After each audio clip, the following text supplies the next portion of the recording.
টানা ২০০ দিনেরও বেশি মাঝ সাগরে ভাসছে মার্কিন রণতরী। কোনো বন্দরে নোঙর করার সুযোগ নেই। আর এই চরম বন্দি দশায় মানসিক বিপর্যয়ের মুখে পড়ে ইউএসএস আব্রাহাম লিঙ্কনের ৫,০০০ মার্কিন নাবিক মানবেতর দিন কাটাচ্ছেন। পরিবারের সদস্যদের দাবি, মানসিক ভারসাম্য হারিয়ে জাহাজের ডেক থেকে সাগরে ঝাঁপ দিচ্ছে খোদ নৌসেনারা।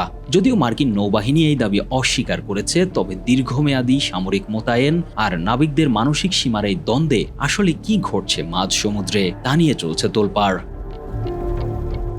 ইউএসএস আব্রাহাম লিঙ্কন মার্কিন নৌবাহিনীর অন্যতম শক্তিশালী এই এয়ারক্রাফট ক্যারিয়ারটি প্রায় ৫,০০০ মার্কিন নাবিক ও মেরিন সেনা নিয়ে যাত্রা শুরু করেছিল ২১ নভেম্বর ২০২৫ তারিখে।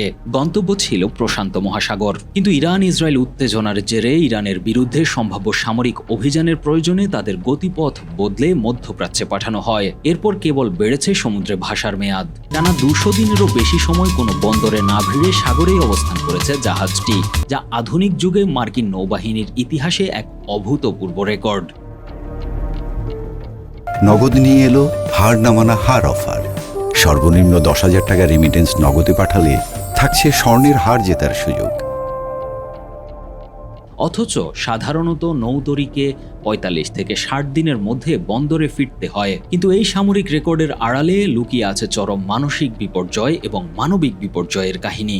মিলিটারি টাইমস সহ একাধিক সামরিক সংবাদ মাধ্যমের প্রতিবেদনে পরিবারের বরাত দিয়ে জানানো হয়েছে, মানসিক চাপ সইতে না পেরে একাধিক নাবিক জাহাজ থেকে সমুদ্রে ঝাঁপ দিয়ে আত্মহত্যার চেষ্টা করেছেন। অ্যানাবেল লোম নামে এক নারীর স্বামী মোতায়েনের মেয়াদ বাড়ানোর খবর শুনে সাগরে ঝাঁপ দেন।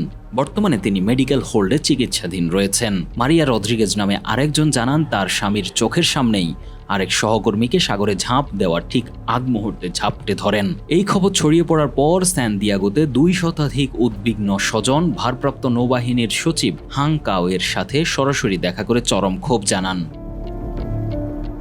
পরিস্থিতি সামাল দিতে তিনি জানান, নাবিকদের বিশ্রাম দিতে বিকল্প হিসেবে USS Theodore Roosevelt career strike গ্রুপকে প্রস্তুত করা হচ্ছে। তবে এই সংকটের বিষয়ে সম্পূর্ণ ভিন্ন অবস্থান নিয়েছে খোদ মার্কিন নৌবাহিনী। আনুষ্ঠানিকভাবে আত্মহত্যার চেষ্টার এই খবর অস্বীকার করেছে নৌবাহিনীর মুখপাত্র।